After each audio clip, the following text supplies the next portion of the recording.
$1 million. Hi, Marco, our washers at washmart.com, your Houston pressure washer store. We're going to discuss number 5 today, Nextdoor. Nextdoor is an app that you can download on your phone. It's also an app that you can use on your desktop or laptop. It is a very unusual platform, but it has some similar functionality to Facebook.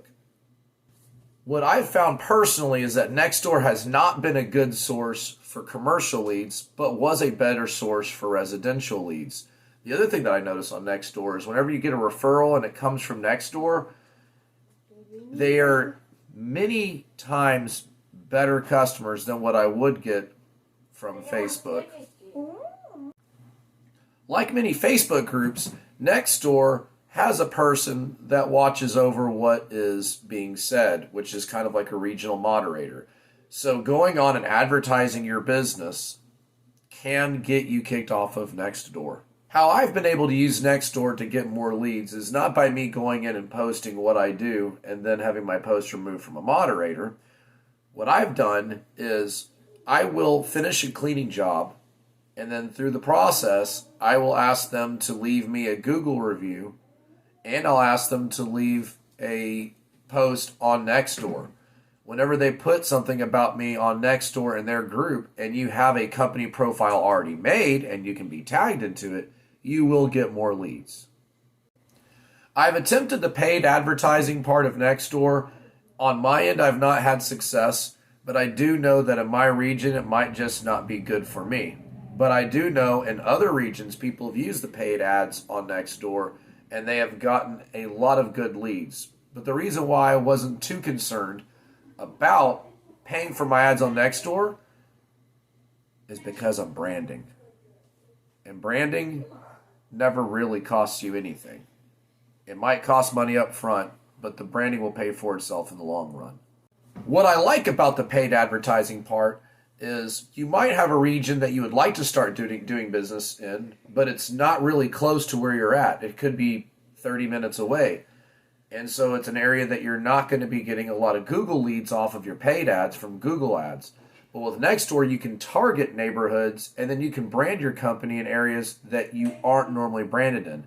That is something that I actually very much like about Nextdoor, and it's something that I think people should look into doing whenever they're deciding what they're going to spend money on their campaigns. Where Facebook targets zip codes or cities, with Nextdoor, it's like EDDM, where you can actually target a specific neighborhood for your marketing campaign, which is something that is very unusual about Nextdoor, and that is one reason why I think Nextdoor deserved its own episode of its own, because you can basically do your marketing the same way you do your EDDM campaign. In fact, you can line it up. You can have a mailer route to a certain neighborhood with your EDDM campaign, and then you can also do a paid ad in that same neighborhood and help brand your business if that's a neighborhood that you want to start doing business in. I just don't think Nextdoor is good for commercial leads. Not in my experience. Something that is recommended is the more active that you are on Nextdoor and the more people see your name pop up, the more you're branding yourself. That's something people don't consider, but if you have spare time, it's not going to hurt you to get on Nextdoor and be active and engage in the posts.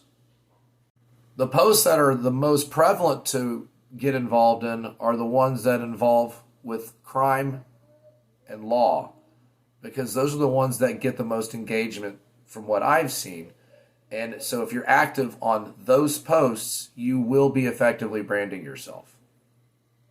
Okay, that wraps up Nextdoor. Hopefully you learned something about it. I cannot say that I'm an expert at Nextdoor, but I have used it as a tool, and it has generated me leads throughout my time in this business. Stay tuned for next episode, number 6, Angie's List, or also now known as Angie.